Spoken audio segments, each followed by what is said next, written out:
ಗರುಡ ಪುರಾಣದ ಪ್ರೇತಕಾಂಡದಲ್ಲಿ ಭಗವಂತ ಗರುಡನಿಗೆ ಒಬ್ಬ ವ್ಯಕ್ತಿ ಮರಣವನ್ನು ಹೊಂದಿದಾಗ ಅವನ ಮಕ್ಕಳು ಏನು ಮಾಡಬೇಕು, ಗಂಡು ಮಕ್ಕಳು, ಅದನ್ನು ತಿಳಿಸ್ಕೊಂಡು ಬರ್ತಾ ಇದ್ದಾನೆ. ಅದರಲ್ಲಿ ಭಗವಂತ 10 ದಿನಗಳ ಕಾಲ ಏನು ಮಾಡಬೇಕು ಅದನ್ನು ತಿಳಿಸ್ಕೊಂಡು ಹೋದ. ಇನ್ನು ಆ ವ್ಯಕ್ತಿ ಮರಣವನ್ನು ಹೊಂದಿದ 11ನೆಯ ದಿನ ಏನು ಮಾಡಬೇಕು ಅದನ್ನು ತಿಳಿಸ್ಕೊಂಡು ಬರ್ತಾನೆ. ಆ ದಿನ ವಿಶೇಷವಾಗಿ ಅಂದರೆ ಇದು ಕೇವಲ ಯಾರು ಮಗ ಇದ್ದಾನೆ ಅವನೇ ಅಲ್ಲ, ಪುರೋಹಿತರು ಮಾಡುವಂತಹ ಕೆಲಸ. ಏನು ಅಂತ ಹೇಳಿದರೆ 4 ಕಲಶವನ್ನು ಪ್ರತಿಷ್ಠೆಯನ್ನು ಮಾಡಬೇಕು ಅಂತ ಹೇಳ್ತಾರೆ. ಅದರಲ್ಲಿ ಒಂದರಲ್ಲಿ ಬಂಗಾರದ ವಿಷ್ಣುವಿನ ಪ್ರತಿಮೆ, ಮತ್ತೊಂದರಲ್ಲಿ ಬೆಳ್ಳಿಯ ಬ್ರಹ್ಮನ ಪ್ರತಿಮೆ, ಮತ್ತೊಂದರಲ್ಲಿ ತಾಮ್ರದ ಶಿವನ ಪ್ರತಿಮೆ, ಹಾಗೆ ಕಬ್ಬಿಣದ ಯಮನ ಪ್ರತಿಮೆ. ಅದನ್ನು ಮಾಡಿ ಆ 4 ಕಲಶಗಳನ್ನು ಪ್ರತಿಷ್ಠೆ ಮಾಡಿ ಅದರಲ್ಲಿ ಹಾಕಿ, ನಂತರ ಅದನ್ನು ವಸ್ತ್ರದಿಂದ ಮುಚ್ಚಿ ಅಲ್ಲಿ ಆಯಾ ದೇವತೆಗಳನ್ನು ಆರಾಧನೆಯನ್ನು ಮಾಡಿ, ಮಧ್ಯದಲ್ಲಿ ಮಂಡಲವನ್ನು ಮಾಡಿ ಅಲ್ಲಿ ವಿಷ್ಣುವನ್ನು, ಬ್ರಹ್ಮನನ್ನು, ಶಿವನನ್ನು ಹಾಗೂ ಯಮಧರ್ಮನನ್ನು ಪೂಜಿಸಬೇಕು, ತರ್ಪಣಾದಿಗಳನ್ನು ಕೊಡಬೇಕು. ಮಧ್ಯದಲ್ಲಿ ಹೋಮವನ್ನು ಮಾಡಿ ನಂತರ ಅಲ್ಲಿ ಶ್ರಾದ್ದಾದಿಗಳನ್ನು ಮಾಡಬೇಕು ಅಂತ ಈ ವಿಧಾನವನ್ನು, ಅಂದರೆ ಇದು ಎಲ್ಲ ಪುರೋಹಿತರು ಮಾಡಿಸುವಂಥದ್ದು. ಆಮೇಲೆ ಅವತ್ತು ವಿಶೇಷವಾಗಿ ಗೋದಾನವನ್ನು ಮಾಡಬೇಕು ಅಂತ ಹೇಳ್ತಾರೆ. ಒಂದೊಮ್ಮೆ ಮರಣವನ್ನು ಹೊಂದಿದಾಗ ಗೋದಾನ ಸಾಧ್ಯವಾಗದೇ ಇದ್ದರೆ, ಅಥವಾ ಉಳಿದ ಏನು ದಶದಾನಗಳನ್ನು ತಿಳಿಸಿದ್ದಾರೆ ಮೊದಲು, ಅವುಗಳು ಸಾಧ್ಯವಾಗದೇ ಇದ್ದರೆ ಇವತ್ತು ಮಾಡಬಹುದು. ಮತ್ತು ಇನ್ನೊಂದು ಮೃತಶಯ್ಯ ದಾನ ಅಂತ ಹೇಳ್ತಾರೆ. ಇವತ್ತು ಸಾಮಾನ್ಯ ಇದು ಸಾಮಾನ್ಯರೇನಿದ್ದಾರೆ ಅವರಲ್ಲಿ ರೂಢಿಯಲ್ಲಿ ಇಲ್ಲದೆ ಇರುವಂಥದ್ದು. ಏನು ಅಂತ ಹೇಳಿದ್ರೆ, ಆ ಮರಣ ಹೊಂದಿದಂತಹ ವ್ಯಕ್ತಿ ಉಪಯೋಗಿಸ್ತಾ ಇದ್ದಂತಹ ವಸ್ತ್ರ, ಆಭರಣಗಳಿರ್ಬೋದು, ವಾಹನ ಇರಬಹುದು, ಅಥವಾ ಅವರ ಹಾಸಿಗೆ ಮುಂತಾದವುಗಳೇನಿದೆ ಇವುಗಳನ್ನೆಲ್ಲ ದಾನ ಮಾಡುವಂಥದ್ದು. ಅಷ್ಟಲ್ಲದೆ ಆ ವ್ಯಕ್ತಿಗೆ, ಮರಣ ಹೊಂದಿದ ವ್ಯಕ್ತಿಗೆ ಯಾವುದು ಇಷ್ಟವಾದ ಪದಾರ್ಥ ಇತ್ತು ಅದು, ಹಾಗೆ ತುಪ್ಪದಿಂದ ಪೂರ್ಣವಾದಂತಹ ಒಂದು ಕಂಚಿನ ಪಾತ್ರೆ, 7 ಧಾನ್ಯಗಳು, ಇವುಗಳನ್ನೆಲ್ಲ ಅವತ್ತು ದಾನವನ್ನು ಮಾಡಬೇಕಾದದ್ದು. ಅದು ಹೇಗೆ ಅಂದರೆ ಅದರ ವಿಧಾನವನ್ನು ತಿಳಿಸ್ಕೊಂಡು ಹೋಗ್ತಾರೆ. ಒಬ್ಬ ಯೋಗ್ಯರಾದ ಬ್ರಾಹ್ಮಣರನ್ನು ಕರೆದು ಅವರಿಗೆ ಪಾದವನ್ನು ತೊಳೆದು ಅವರಿಗೆ ಬಟ್ಟೆ ಮುಂತಾದವುಗಳನ್ನೆಲ್ಲ ಕೊಟ್ಟು, ನಂತರ ಅವರಿಗೆ ಅನ್ನ ಅಂದರೆ ಭೋಜನ ಮುಂತಾದವುಗಳನ್ನು ಹಾಕಿ, ಆನಂತರ ಸ್ಥಾಪಯೇತ್ ಪುರುಷಂ ಹೈಮಂ ಶಯ್ಯೋಪರಿ ತದಾಸುತಃ ಪೂಜಯಿತ್ವ ಪ್ರದಾತವ್ಯ ಮೃತಶಯ್ಯ ಯಥೋದಿತ ಅಂತ ಹೇಳ್ತಾರೆ. ಬಂಗಾರದ ಆ ಮರಣ ಹೊಂದಿದ ವ್ಯಕ್ತಿ ಏನಿದ್ದಾರೆ ಅವರೊಂದು ಪ್ರತಿಮೆಯನ್ನು ಮಾಡಿ ಅದನ್ನು ಆ ಹಾಸಿಗೆಯ ಮೇಲೆ ಇಟ್ಟು, ನಂತರ ಆ ಉಳಿದ ಏನು ಆ ವ್ಯಕ್ತಿ ಉಪಯೋಗಿಸ್ತಾ ಇದ್ದ ವಸ್ತುಗಳೇನಿದೆ ಇದರಿಂದ ಸಹಿತವಾಗಿ ಆ ಮೃತಶಯ್ಯೆಯನ್ನು ದಾನ ಮಾಡಬೇಕು ಅಂತ ಹೇಳ್ತಾರೆ. ವಾಸ್ತವಿಕವಾಗಿ ಇದು ಇವತ್ತು ರಾಜ ಮಹಾರಾಜರುಗಳು ಮರಣವನ್ನು ಹೊಂದಿದರೆ ಈ ರೀತಿ ಮೃತಶಯ್ಯಾದಾನ ಮಾಡುವಂಥದ್ದು ನಾವು ನೋಡ್ತೇವೆ. ಜನಸಾಮಾನ್ಯರಲ್ಲಿ ಯಾಕಂದರೆ ಇಂಥ ದಾನವನ್ನು ತಗೊಳ್ಳುವವರು ಯಾರೂ ಇವತ್ತು ದೊರಕುವುದಿಲ್ಲ, ಮಾಡುವವರು ಕೂಡ ಬಹಳ ವಿರಳವೇ. ನಂತರ ಮುಖ್ಯವಾಗಿ 11ನೆಯ ದಿನ ಮಾಡುವಂಥದ್ದು ವೃಷೋತ್ಸರ್ಗ. ಆ ವೃಷೋತ್ಸರ್ಗದ ಬಗ್ಗೆ ಬಹಳಷ್ಟು ತಿಳಿಸ್ಕೊಂಡು ಹೋಗ್ತಾರೆ. ವೃಷೋತ್ಸರ್ಗ ಅಂದರೆ ಎತ್ತನ್ನು ಬಿಟ್ಟು ಬಿಡುವಂಥದ್ದು, ಒಂದು ಗಂಡು ಕರುವನ್ನು ಬಿಡುವಂಥದ್ದು.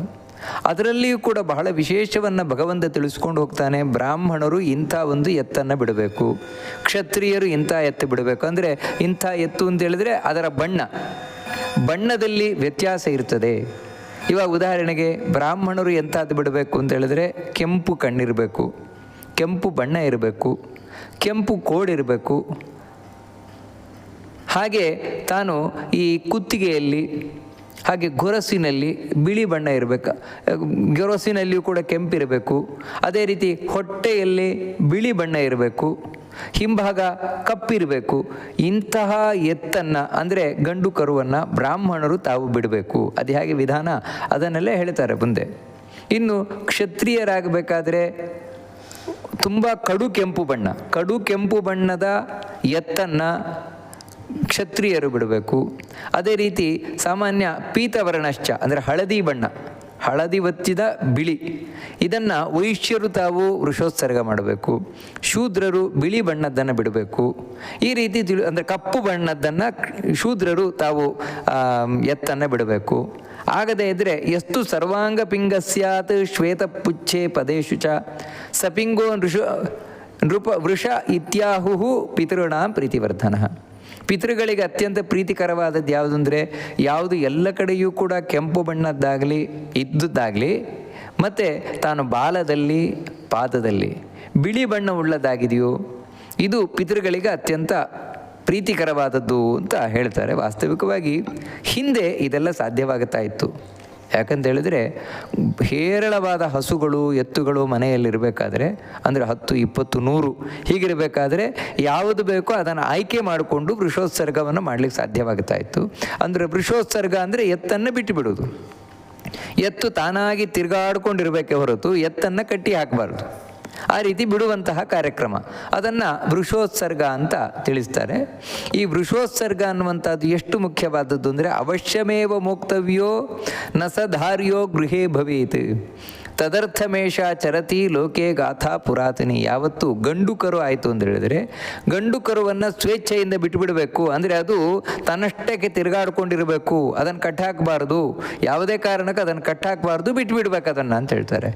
ಈ ಕಾರಣದಿಂದಲೇ ಅಂದರೆ ಈ ರೀತಿ ಆ ಎತ್ತನ್ನು, ಗಂಡು ಕರುವನ್ನು ಬಿಡಬೇಕು ಅನ್ನುವ ವಿಷಯದಲ್ಲೇ ಹಿಂದಿನಿಂದ ಒಂದು ಮಾತು ಬಂದಿದೆ.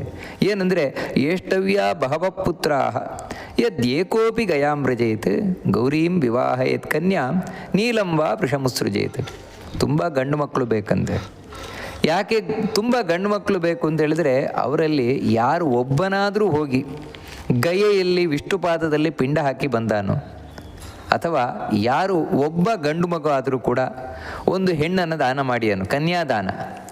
ಯಾಕಂದರೆ ಎಲ್ಲ ಗಂಡು ಮಕ್ಕಳಿಗೂ ಹೆಣ್ಮಕ್ಳಾಗ್ತಾರೆ ಅಂತಿಲ್ಲ. ಯಾರೋ ಒಬ್ಬನಿಗೆ ಒಂದು ಹೆಣ್ಣು ಆಗ್ಬೋದು, ಆ ಹೆಣ್ಣು ಮಗುವನ್ನು ಕನ್ಯಾದಾನ ಮಾಡ್ಬೋದು.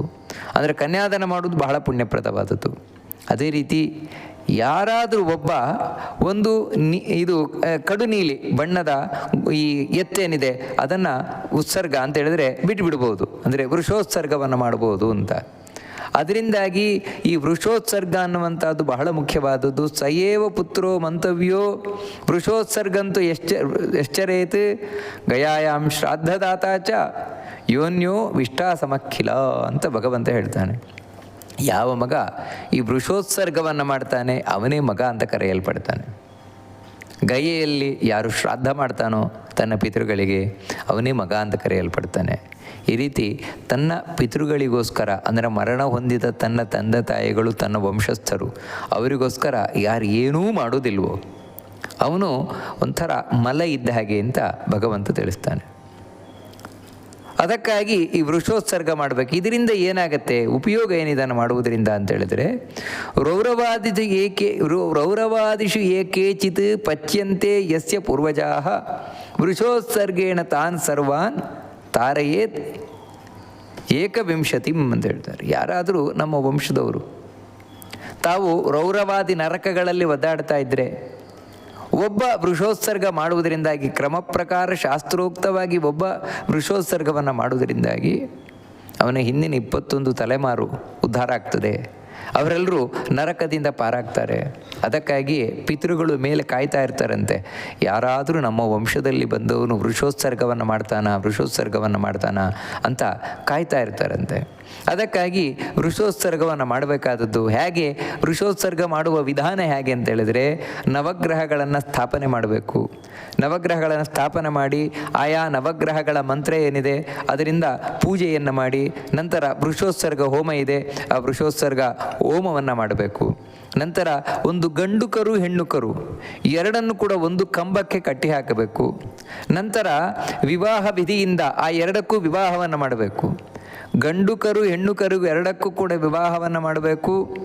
ನಂತರ ಹೆಣ್ಣು ಕರು ಏನಿದೆ, ಹೆಣ್ಣು ಕರುವನ್ನು ನಾವು ಹಿಂದೆ ಕೇಳಿದಾಗೆ 4 ಕಲಶವನ್ನು ಪ್ರತಿಷ್ಠೆ ಮಾಡಿದ್ವು. ಅದರಲ್ಲಿ ರುದ್ರಕುಂಭ ಅಂದರೆ ಶಿವನನ್ನು ನಾವು ಆವಾಹನೆ ಮಾಡಿದ ನೀರೇನಿದೆ ಅದರಿಂದ ಸ್ನಾನವನ್ನು ಮಾಡಬೇಕು.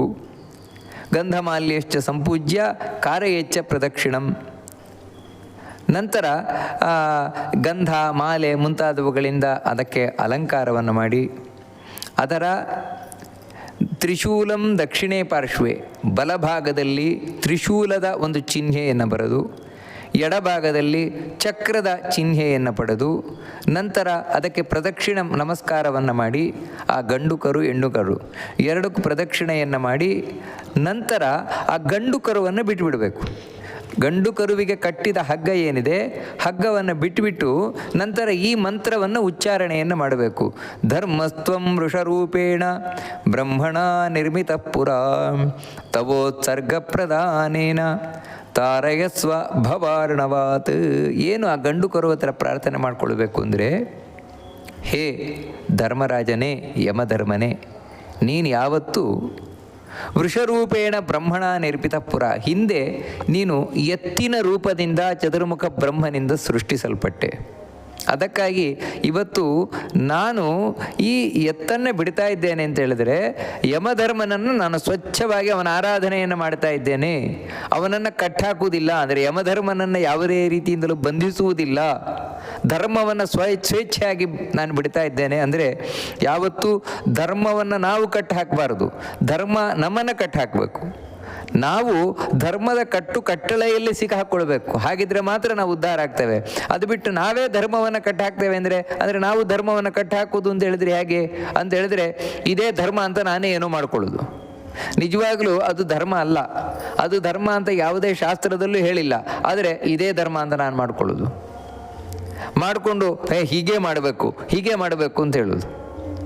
ಅಥವಾ ಇನ್ನೊಂದೇನೆಂದರೆ ನನಗೆ ಬೇಕಾದಾಗೆ ಧರ್ಮವನ್ನು ತಿರುಗಿಸ್ಕೊಳ್ಳೋದು, ಇದೇ ಧರ್ಮ ಅಂತ. ಇದೆಲ್ಲ ಸರಿಯಾದದ್ದಲ್ಲ. ಅದೇನು ಅಂತ ಹೇಳಿದರೆ ಧರ್ಮವನ್ನು ನಾವು ಕಟ್ಟಾಕ್ತಾ ಇದ್ದೇವೆ. ಆ ರೀತಿಯಲ್ಲ, ನಾನಿವತ್ತು ಧರ್ಮವನ್ನು ಸ್ವೇಚ್ಛೆಯಾಗಿ ಬಿಡ್ತಾ ಇದ್ದೇನೆ. ಈ ಮಂತ್ರವನ್ನು ಹೇಳಿ ಎರಡು ಗಂಡು ಕರು ಹೆಣ್ಣು ಕರು ಎರಡನ್ನೂ ತಾನು ಬಿಟ್ಟುಬಿಡಬೇಕು ಅಂತ ಹೇಳ್ತಾರೆ. ಈ ರೀತಿ ಯಾರು ಮಾಡ್ತಾರೆ ಅವರಿಗೆ ನಾನು ಯಾವತ್ತೂ ಅನುಗ್ರಹವನ್ನು ಮಾಡ್ತೇನೆ ಅಂತ ಭಗವಂತ ತಾನು ಹೇಳ್ತಾನೆ. ಹೇಳಿ ಇದು ಮಕ್ಕಳು ಮಾಡಬೇಕು ಅಂತಲೇ ಇಲ್ಲ.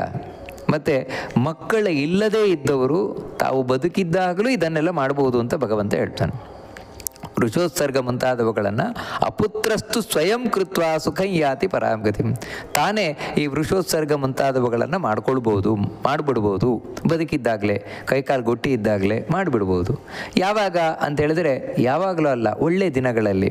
ಇವಾಗ ಕಾರ್ತಿಕ ಮಾಸ ಅಥವಾ ಯಾವುದಾದರೂ ಶುಭ ಮಾಸ, ಮಾಘ ಮಾಸ, ವಿಶಾಖ ಮಾಸ, ಇಂಥ ಮಾಸಗಳಲ್ಲಿ, ಇನ್ನು ಉತ್ತರಾಯಣದಲ್ಲಿ, ಶುಕ್ಲ ಪಕ್ಷದಲ್ಲಿ, ಈ ರೀತಿ ಒಳ್ಳೆಯ ಮಾಸಗಳಲ್ಲಿ, ಒಳ್ಳೆಯ ತಿಥಿಗಳಲ್ಲಿ, ಅದೇ ರೀತಿ ಒಳ್ಳೆಯ ಪರ್ವಕಾಲಗಳಲ್ಲಿ, ಹುಣ್ಣಿಮೆ, ಅಮಾವಾಸ್ಯೆ, ಸಂಕ್ರಮಣ ಮುಂತಾದಂತಹ ಪರ್ವಕಾಲಗಳಲ್ಲಿ, ಅಥವಾ ಸೂರ್ಯಗ್ರಹಣ, ಚಂದ್ರಗ್ರಹಣ ಮುಂತಾದವುಗಳಲ್ಲಿಯೂ ಕೂಡ ಈ ವೃಷೋತ್ಸರ್ಗವನ್ನು ಮಾಡಬಹುದು ಅಂತ ಭಗವಂತ ಹೇಳ್ತಾನೆ. ಯಾರು ಮಕ್ಕಳಿಲ್ಲದೆ ಇದ್ದವರು ಕೂಡ ಮಾಡ್ಕೊಳ್ಬಹುದು.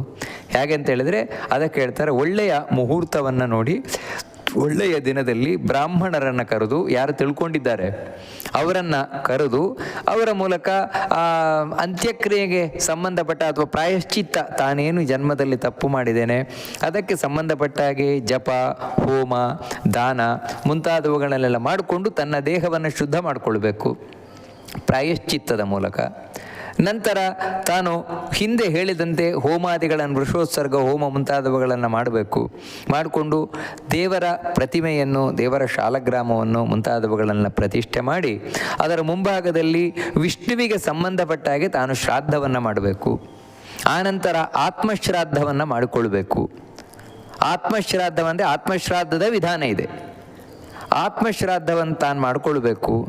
ಈ ರೀತಿ ಯಾರು ಮಾಡ್ತಾನೆ ಮಾಡಿ ನಂತರ ಈ ದಾನಾದಿಗಳನ್ನೆಲ್ಲ, ಈ ವೃಷೋತ್ಸರ್ಗ ಅನ್ನು ಮಾಡುವಂಥದ್ದು, ಅದೇ ರೀತಿ ದಶದಾನ ಏನು ಹೇಳಿದ್ದಾರೆ ಆ ದಶದಾನವನ್ನು ಮಾಡುವಂಥದ್ದು, ಶಯ್ಯಾದಾನ ಮಾಡುವಂಥದ್ದು ಮುಂತಾದವುಗಳನ್ನೆಲ್ಲ ತಾನು ಮಾಡಬಹುದು ಅಂತ ಹೇಳ್ತಾರೆ. ಈ ರೀತಿ ಮಾಡುವುದರಿಂದಾಗಿ ಮರಣಾನಂತರ ಸದ್ಗತಿಯನ್ನು ತಾನು ಹೊಂದುತ್ತಾನೆ ಅಂತ ತಿಳಿಸ್ಕೊಂಡು ಹೋಗ್ತಾರೆ.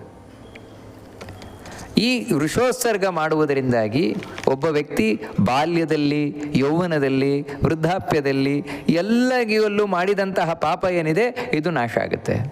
ಅಷ್ಟು ಮಾತ್ರ ಅಲ್ಲ, ವೃಷೋತ್ಸರ್ಗದಿಂದ ಮಿತ್ರದ್ರೋಹಿ, ಕೃತಘ್ನಶ್ಚ, ಸುರಾಪೋ, ಗುರುತಲ್ಪಕಃ, ಬ್ರಹ್ಮ, ಹೇಮಹಾರೀಚ ವೃಷೋತ್ಸರ್ಗಾತ್ ಪ್ರಮುಚ್ಯತೆ.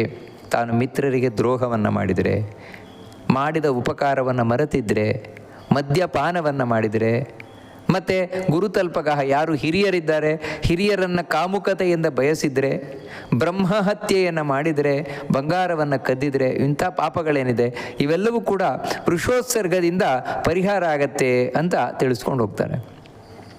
ಒಂದೊಮ್ಮೆ ಒಬ್ಬಳು ಪತಿವ್ರತೆ ಸತ್ತೋದ್ಲು ಅಂತ ಹೇಳಿದರೆ, ಮುತ್ತೈದೆ ಸತ್ತೋಗಿದ್ದಾಳೆ, ಅವಳ ಗಂಡ ಇದ್ದಾರೆ, ಮಕ್ಕಳಿದ್ದಾರೆ. ಅಂಥ ಸಂದರ್ಭದಲ್ಲಿ ಇವಳು ಹೋದ್ಲು ಅಂದರೆ ಅವಾಗ ವೃಷೋತ್ಸರ್ಗ ಮಾಡಬೇಕಾಗಿಲ್ಲ ಅಂತ ಹೇಳ್ತಾನೆ ಭಗವಂತ. ಮತ್ತೇನೆಂದರೆ ಅವಾಗ ಒಂದು ಗೋದಾನವನ್ನು, ಒಳ್ಳೆ ಹಾಲು ಕೊಡುವಂತಹ ಗೋದಾನ ಮಾಡಿದರೆ ಸಾಕು ಅಂತ ಹೇಳ್ತಾನೆ.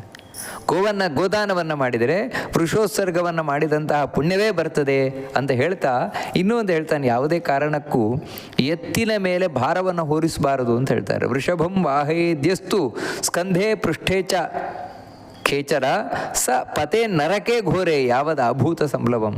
ಯಾರು ಎತ್ತಿನ ಮೇಲೆ ವಿನಾಕಾರಣ ತಾನು ಭಾರವನ್ನು ಹೊರಿಸ್ತಾನೆ, ಅದಕ್ಕೆ ತಾನು ನಿರ್ದಯವಾಗಿ ಹೊಡಿತಾನೆ, ಅಂತಹ ವ್ಯಕ್ತಿ ಅಂದರೆ ಭಾರವನ್ನು ಹೊರಿಸುವವನೇ ತಾನು ನರಕಕ್ಕೆ ಹೋಗಿ ಬೀಳ್ತಾನೆ. ಯಾರು ಆ ಎತ್ತುವಿಗೆ ನಿರ್ದಯವಾಗಿ ಹೊಡಿತಾನೆ ಅವನಂದು ಕೂಡ ಸನರಹ ಕಲ್ಪಪರ್ಯಂತಂ ಭುನಕ್ತಿ ಯಮಾತನ. ಅಂದರೆ ಪ್ರಳಯವಾಗುವ ತನಕವೂ ಕೂಡ ತಾನು ನರಕದಲ್ಲಿ ಬಿದ್ದು ಒದ್ದಾಡ್ತಾನೆ ಅಂತ ತಿಳಿಸ್ಕೊಂಡು ಹೋಗಿ, ಹೀಗೆ ವೃಷೋತ್ಸರ್ಗವನ್ನು ಮಾಡಬೇಕು. ವೃಷೋತ್ಸರ್ಗವನ್ನು ಮಾಡಿ ನಂತರ ಷೋಡಶ ಮಾಸಿಕವನ್ನು ಶ್ರಾದ್ದವನ್ನು ಮಾಡಬೇಕು ಅಂತ ಭಗವಂತ ತಾನು ತಿಳಿಸ್ಕೊಂಡು ಹೋಗ್ತಾನೆ. ಅಂತ ಹೇಳಿದರೆ ಒಬ್ಬ ವ್ಯಕ್ತಿಗೆ ಸದ್ಗತಿ ಆಗಬೇಕು ಅಂತ ಹೇಳಿದರೆ ಅವನು ಸತ್ತಾಗಿನಿಂದ 1 ವರ್ಷದ ತನಕ 3 ವಿಧವಾದ ಷೋಡಶ ಮಾಸಿಕಗಳು ಅಂದರೆ 16 ಪಿಂಡದಾನ. ಒಂದು ಮಲಿನ ಷೋಡಶ ಅಂತ, ಇನ್ನೊಂದು ಮಧ್ಯಮ ಷೋಡಶ ಅಂತ, ಮತ್ತೊಂದು ಉತ್ತಮ ಷೋಡಶ ಅಂತ 3 ವಿಧವಾದ ಷೋಡಶ ಮಾಸಿಕ ಅಂದರೆ ಶ್ರಾದ್ದಗಳನ್ನು, ಪಿಂಡದಾನಗಳನ್ನು ತಿಳಿಸ್ಕೊಂಡು ಹೋಗ್ತಾರೆ. ಅದರಲ್ಲಿ ಮೊದಲನೆಯದು ಮಲಿನ ಷೋಡಶ ಅಂದರೆ ಸತ್ತಾಗಿನಿಂದ ಹಿಡಿದು 10ನೆಯ ದಿನದ ತನಕ ಏನು ಪಿಂಡದಾನಾದಿಗಳನ್ನು ಮಾಡ್ಕೊಂಡು ಬರ್ತಾನೆ ಅದು ಮಲಿನ ಷೋಡಶ ಅಂತ. ಇನ್ನು ಮಧ್ಯಮ ಷೋಡಶ ಅಂದರೆ ಇದೇ 11ನೆಯ ದಿನ ಹಾಕುವಂತಹ 16 ಪಿಂಡದಾನ. ಅದು ಯಾರ್ಯಾರಿಗೆ ಹೇಳ್ತಾರೆ? ವಿಷ್ಣುವಿಗೆ, ದ್ವಿತೀಯಂ ಶ್ರೀ ಶಿವಾಯ ಚ, 2ನೇದು ಶಿವನಿಗೆ, ಯಮನಿಗೆ, ಯಮನ ಪರಿವಾರಕ್ಕೆ, ನಂತರ ಸೋಮರಾಜನಿಗೆ, ಹವ್ಯವಾಹನಿಗೆ, ಕವ್ಯವಾಹನಿಗೆ, ಕಾಲ, ರುದ್ರ, ಪುರುಷ, ಪ್ರೇತ, ವಿಷ್ಣು, ಬ್ರಹ್ಮ, ವಿಷ್ಣು, ಶಿವ, ಯಮ, ತತ್ಪುರುಷ, ಹೀಗೆ 16 ಪಿಂಡದಾನವನ್ನು ಹಾಕುವಂಥದ್ದೇನಿದೆ ಇದು ಮಧ್ಯಮ ಷೋಡಶ ಅಂತ. ಇನ್ನು ಉತ್ತಮ ಷೋಡಶ ಅಂತ ಹೇಳಿದರೆ ಆ ವ್ಯಕ್ತಿ ಮರಣ ಹೊಂದಿದಾಗಿನಿಂದ ಪ್ರತಿ ತಿಂಗಳೂ ಕೂಡ ಅವನು ಹೋದ ದಿನ ಏನಿದೆ, ದಿನ ಅಂತ ಹೇಳಿದ್ರೆ ಡೇಟಿಂದ ಇಟ್ಕೊಂಡಲ್ಲ, ಮತ್ತು ತಿಥಿ, ಯಾವ ತಿಥಿಯಲ್ಲಿ ಆ ವ್ಯಕ್ತಿ ಮರಣವನ್ನು ಹೊಂದಿದ್ದಾನೆ, ಶುಕ್ಲ ಪಕ್ಷವೋ ಕೃಷ್ಣ ಪಕ್ಷವೋ ಅದನ್ನು ಆಧರಿಸಿಕೊಂಡು ಆ ತಿಥಿಯಲ್ಲಿ ಆ ವ್ಯಕ್ತಿಗೆ ಪಿಂಡದಾನವನ್ನು ಮಾಡ್ಕೊಂಡು ಬರುವಂಥದ್ದು. ಇದೆಷ್ಟು ಅಂದರೆ ಇದು 16 ಪ್ರತಿ ತಿಂಗಳು ಅಂದರೆ 12 ತಿಂಗಳು, 12 ತಿಂಗಳು 12 ಮಾಸಿಕ ಆಗುತ್ತೆ. ಅದರೊಟ್ಟಿಗೆ 1.5 ತಿಂಗಳಿಗೆ ಮತ್ತೆ ವಿಶೇಷ ಇದೆ, 5.5 ತಿಂಗಳಿಗಿದೆ, ಅದೇ ರೀತಿ 11.5 ತಿಂಗಳಿಗೆ ಕಡೆಗೆ ಒಂದು ಪತಂಗ ಅಂತ, ಇದಿಷ್ಟು ಸೇರಿ 16 ಮಾಸಿಕಗಳು. ಇದು ಉತ್ತಮ ಷೋಡಶ ಅಂತ. ಹೀಗೆ ವ್ಯಕ್ತಿ ಮರಣ ಹೊಂದಿದಾಗಿನಿಂದ ಹಿಡಿದು 1 ವರ್ಷದ ತನಕ ಮಾಡುವಂತಹ ಈ 3 ವಿಧವಾದಂತಹ 16 ಪಿಂಡದಾನಗಳೆಂದರೆ 16 ಇವು 3 ಸೇರಿದರೆ ಆ ವ್ಯಕ್ತಿಗೆ ಸದ್ಗತಿಯಾಗತ್ತೆ. ಅವನು ಯಮಲೋಕದಿಂದ ನರಕಯಾತನೆಯಿಂದ ಪಾರಾಗಿ ಸ್ವರ್ಗವನ್ನು ಸೇರ್ತಾನೆ ಅಂತ ಇದನ್ನು ಭಗವಂತ ತಿಳಿಸ್ಕೊಂಡು ಬರ್ತಾನೆ. ಅಷ್ಟು ಮಾತ್ರ ಅಲ್ಲ, ಇಲ್ಲಿ ಇನ್ನೂ ಒಂದು ವಿಷಯವನ್ನು ಹೇಳ್ತಾನೆ. ಏನಂತ ಹೇಳಿದರೆ, ಯಾವನ್ನ ದೀಯತೆ ಶ್ರಾದ್ದಂ ಷೋಡಶತ್ರಯ ಸಂಜ್ಞಕಂ ಸ್ವದತ್ತಂ ಪರದತ್ತಂ ಚ ತಾವನ್ನೈವ ಉಪತಿಷ್ಠತೆ. ಎಲ್ಲಿಯವರೆಗೆ ಈ 3 ವಿಧವಾದ ಷೋಡಶ ಮಾಸಿಕಗಳನ್ನು ಮಾಡುವುದಿಲ್ಲ ಅಲ್ಲಿಯ ತನಕ ಅವರು ಯಾರು ಮರಣ ಹೊಂದಿದವರಿದ್ದಾರೆ ಅವರು ಆ ಸದ್ಗತಿಯನ್ನು ಹೊಂದುವುದಿಲ್ಲ. ಇವನಿಲ್ಲೇನು ಕೊಡ್ತಾನೆ ಎಲ್ಲವೂ ಕೂಡ ವ್ಯರ್ಥ ಆಗತ್ತೆ ಅವರ ಪರವಾಗಿ ಅಂತ ತಿಳಿಸ್ಕೊಂಡು ಬರ್ತಾನೆ ಭಗವಂತ. ಮತ್ತು ಇನ್ನೂ ಒಂದು ವಿಷಯವನ್ನು ಹೇಳ್ತಾನೆ. ಒಂದೊಮ್ಮೆ ಗಂಡನಿಗೆ ಮಕ್ಕಳಿಲ್ಲ, ಹೆಂಡತಿ ಮಾತ್ರ, ಗಂಡ ಮರಣ ಹೊಂದಿದ, ಅಂತಹ ಸಂದರ್ಭದಲ್ಲಿ ಪತ್ನಿ ಮಾಡಬಹುದು. ಆ ಪತಿಯ ಅಂತ್ಯ ಸಂಸ್ಕಾರಗಳನ್ನು ಅವಳು ಮಾಡಬಹುದು. ಮಾಡಿ ಈ ಎಲ್ಲ ಮಾಸಿಕಗಳೇನಿದೆ ಅಂದರೆ ಪ್ರತಿ ತಿಂಗಳು ಹಾಕುವ ಪಿಂಡದಾನಾದಿಗಳನ್ನು ಅವಳು ಮಾಡಬಹುದು ಅಂತ ಹೇಳ್ತಾರೆ. ಯಾರು ಈ ರೀತಿ ಮಾಡ್ತಾಳೆ ಅಂಥವಳು ಅಂದರೆ ಕ್ಷಯಾಹಂ ಪಕ್ಷಿಕ ಶ್ರಾದ್ದಂ ಸಾಸತಿ ಹ್ಯುಚ್ಯತೆ ಮಯ. ಭಗವಂತ ಹೇಳ್ತಾನೆ, ಯಾರು ತನ್ನ ಗಂಡನಿಗೆ ಈ ರೀತಿ ಅಂತ್ಯ ಸಂಸ್ಕಾರಗಳನ್ನೆಲ್ಲ 1 ವರ್ಷದ ತನಕ ತಪ್ಪದೆ ಮಾಡ್ತಾಳೆ, ನಾನು ಹೇಳ್ತೇನೆ, ಅವಳು ಗಂಡ ಸತ್ರು ಕೂಡ ಪತಿವ್ರತೆಯ ಹಾಗೇ ಇರ್ತಾಳೆ.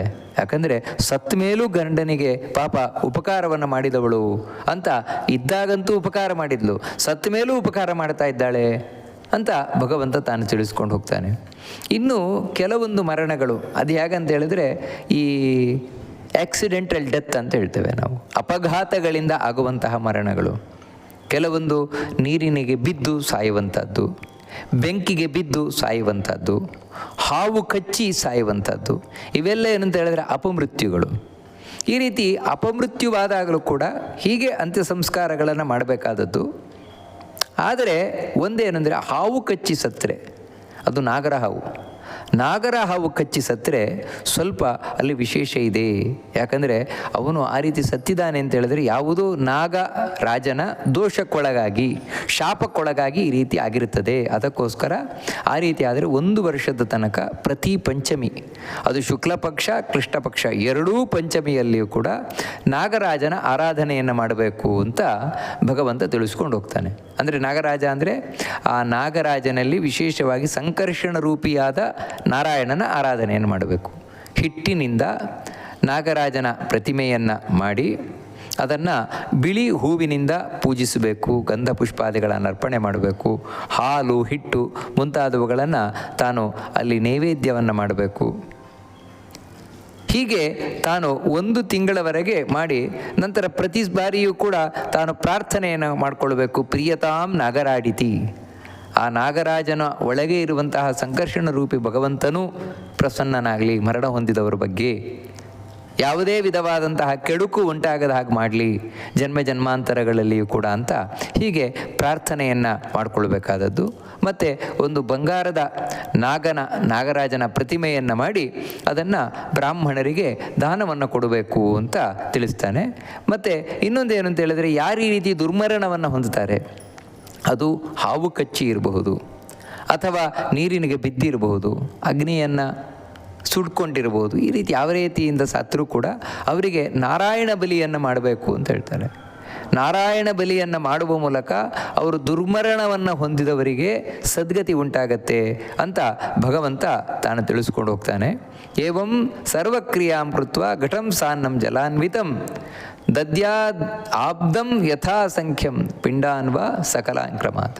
ಮತ್ತು ಪ್ರತಿ ತಿಂಗಳು ಕೂಡ ಸಾಧ್ಯವಾದರೆ ಒಂದು ಇದರ ಕುಂಭದಲ್ಲಿ, ತಂಬಿಗೆಯಲ್ಲಿ ನೀರನ್ನು ದಾನ ಮಾಡಬೇಕು ಅಂತ ಹೇಳ್ತಾರೆ. ಅಂದರೆ ಜಲದಾನವನ್ನು ಪ್ರತಿ ಬಾರಿಯೂ ಕೂಡ ಮಾಡಬೇಕಾದದ್ದು, ಅದೇ ಉದಕುಂಭ ದಾನ ಅಂತ ಹೇಳ್ತಾರೆ, ಅದನ್ನು ಮಾಡಬೇಕಾದದ್ದು, ಅನ್ನದಾನವನ್ನು ಮಾಡಬೇಕಾದದ್ದು. ಅಂದರೆ ಹೀಗೆ ಭಗವಂತ 11ನೆಯ ದಿನದಲ್ಲಿ ಏನು ಮಾಡಬೇಕು ಅದನ್ನೆಲ್ಲ ತಿಳಿಸ್ಕೊಂಡು ಹೋಗಿ ಮುಂದಿನದ 13ನೇ ದಿನ ಅದೇನು ಮಾಡಬೇಕು ಅದನ್ನು ತಿಳಿಸ್ಕೊಂಡು ಬರ್ತಾನೆ ಭಗವಂತ. ಅದೇನು ಅಂತ ಮುಂದೆ ನೋಡೋಣ ಅಂತ ಹೇಳ್ತಾ ಈ ಗರುಡ ಪುರಾಣದ ಪ್ರೇತಕಾಂಡದ ಉಪನ್ಯಾಸವನ್ನು ಭಗವಂತನಿಗೆ ಅರ್ಪಣೆಯನ್ನು ಮಾಡೋಣ. ಶ್ರೀಕೃಷ್ಣ ಅರ್ಪಣಮಸ್ತು.